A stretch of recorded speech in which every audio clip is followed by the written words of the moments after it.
Hello বন্ধুরা, কেমন আছো তোমরা সবাই? আশা করি সবাই খুব ভালো আছো আর আমিও খুব ভালো আছি। এই দেখো কোথায় যাচ্ছি, দিদির বাড়ি গিয়েছিলাম অনেক দিন আগে, মানে এই ভিডিওটা অনেক দিন আগেকার করা, তো এতদিনে আর কি তোমাদের কাছে পৌঁছাবে আমার ভিডিওটি। বিকালবেলায় সবাই মিলে বেড়াতে বেরিয়েছি, মা আছে, বাবা আছে, আমার মেয়ে আর এই যে আমার বোনঝি আগে আগে যাচ্ছে চুড়িদার পরে। এটা হচ্ছে আমার বোনঝি।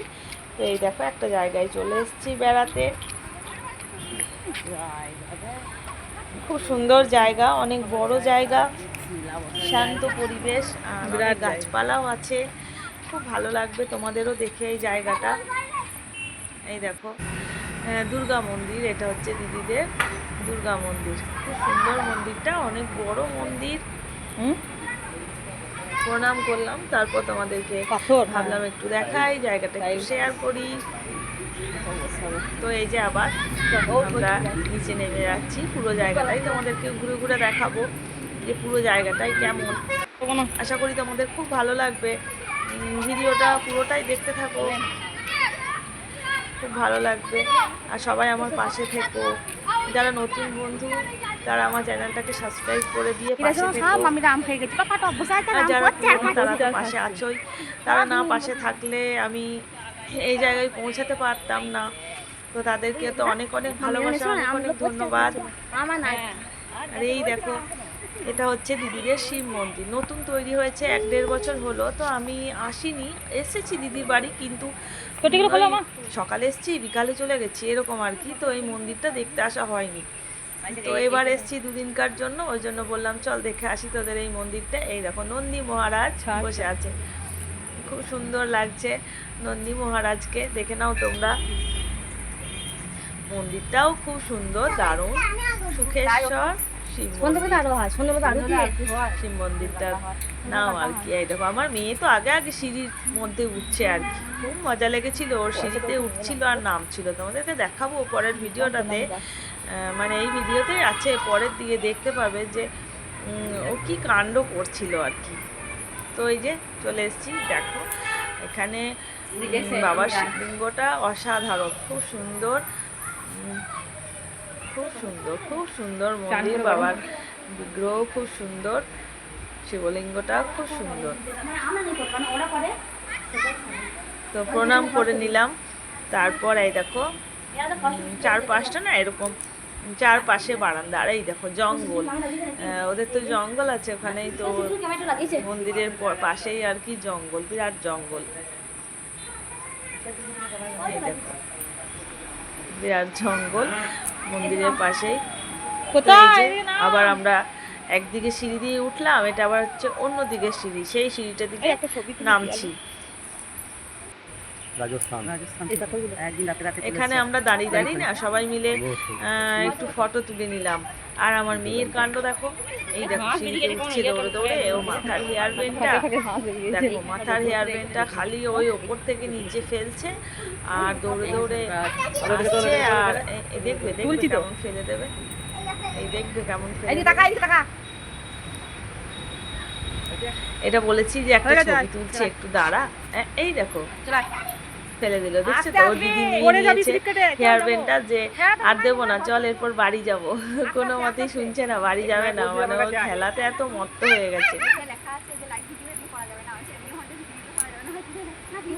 লাইভ করবে, এই দেখো আবার উঠছে, কোনো মতেই যাবে না সে। আমরা কত দূর চলে গেছি, বলছি দেখ তোকে রেখে দিয়েই চলে যাবো, আমরা অনেকটা দূর চলে গেছি, তারপর আমাদের পিছন পিছন গেছে দৌড়াতে দৌড়াতে। দেখছে তো যে মারা চলে যাচ্ছে সত্যি, তারপর গেছে দৌড়াতে দৌড়াতে। এই দেখো মন্দিরের চূড়ার মধ্যে কি সুন্দর মূর্তি,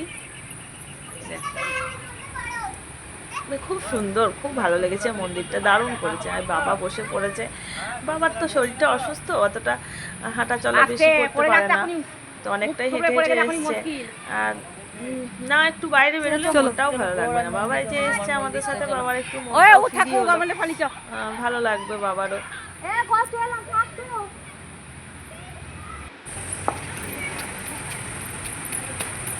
অনেকক্ষণ ধরে হেঁটে এলো তো ওর জন্য একটু হাঁপিয়ে গেছে।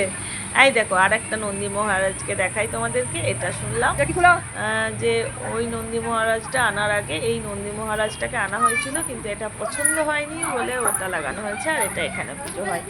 এই দেখো এখানে আর একটা না, এখানে দুটো মন্দির আছে, দুটো দেবতা আছে। এই যে এখানে হচ্ছে আমাদের গ্রহরাজ মন্দির, শনি দেবতার গ্রহরাজ মন্দির। এই মন্দিরে দরজাগুলো চাবি লাগানো ছিল, তাই ভিতরটা দেখাতে পারলাম না, বাইরে থেকেই দেখালাম। আর এটা হচ্ছে আমাদের বজরংবলী, জয় বজরংবলী। এই দেখো এটা একটু কাছ থেকে দেখালাম। দেখো মানে এক জায়গার মধ্যে এতগুলো মন্দির, মানে আর কোথাও আছে কিনা আমি অবশ্য দেখিনি, কিন্তু এখানেই দেখলাম এক জায়গায় এতগুলো মন্দির। এই দেখো একটা আটচালার মতন করা রয়েছে না, ওখানে যাচ্ছে, এখানের মধ্যেই তো অনেক, ওখানেও আছে হচ্ছে মা ষষ্ঠী মায়ের মন্দির আর কি। ওই দেখো কাঠ ফাট রাখা রয়েছে, আর ওখানে হচ্ছে মা ষষ্ঠীর পুজো হয়, ষষ্ঠীতলা বলে ওই জায়গাটাকে, বুঝেছো? তো এরপর দেখবে আমার মেয়ের রাগ, দেখো একবার আমার মেয়ে রেখে গেছে।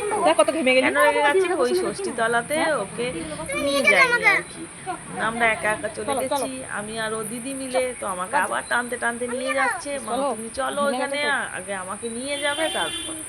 তো আমি আবার গেলাম ওকে নিয়ে, আমার হাতটা ধরে টানতে টানতে নিয়ে গেল আমাকে। তো আমি দেখালাম, ওই দেখো ঠাকুর। তো প্রণাম করে আবার এই যে যাচ্ছে, এটাতেই ও শান্তি আর কি। ওকে নিয়ে যাওয়া হয়নি ওর জন্য মানে রাগ করেছিল, রাগ ভাঙানো হচ্ছে। তো এই যে দেখো আমি একটু আমার মুখটা দেখিয়ে নিলাম, আমার মুখটা একটু দেখে দাও। একবার করে ভিডিওর সামনেও আসতে ইচ্ছা করে, তো ভিডিওর সামনে চলে এসেছি। এই দেখো বাবা বসে আছে। হ্যাঁ কি আমরা এবার বাড়ি যাবো। অনেকক্ষণ ছিলাম, আধ ঘন্টা 1 ঘন্টা মতন প্রায় ছিলাম ওখানে। এরপর বাড়ি যাব। মা এই যে চটি পড়ছে, সব জিনিসই একই রকম দাঁড়িয়ে যাচ্ছি, একটা নাই। তুমি যাও না, দেখো বল খেলছে ওখানে ছেলেগুলো, সামনে একটা বল এমন চলে আসবে না। এই দেখো আমার মেয়ে ভয় পেয়ে গেছে বলটা আসা দেখে। এরপর এই যে কত বড় জায়গা, ওই দেখো দুর্গা মন্দিরটা দেখা যাচ্ছে, ওই দেখো দুর্গা মন্দিরটা, মানে কত বড় জায়গা দেখো। আর সামনেই কিন্তু ওদের রোড, একদম বোলপুর যাওয়ার রোড, এটা মেন রোড রাস্তা, ইলামবাজার থেকেও আর কি, সিউড়ি বোলপুর, দুর্গাপুর, বোলপুর, ইলামবাজার তো কাছেই ওদের, কিন্তু মেন রোড ওদের, সবসময় গাড়ি একটু দেখে শুনে রাস্তা পার হতে হবে। আর এই সামনের দিকে রাস্তাটাতে যাব, মানে একটা রাস্তায় এসেছি, আবার একটা অন্য রাস্তায় বাড়ি যাবো আর কি। গ্রামটা ঘুরেছি, দেখেছি, না দেখানো, কিন্তু মা বললো চল এদিকটা ঘুরে যায়, তাই চলো ঘুরে একটু হাঁটা হবে। তো এখানে টাটা বাই বাই করে দিলাম। তারপর একটা এত সুন্দর ফুল গাছ থেকে আর মানে ক্যামেরাটা থামাতে পারলাম না, তো আবার ক্যামেরা করে নিলাম। তো ভিডিওটা সবার যদি ভালো লেগে থাকে, সবাই একটু পাশে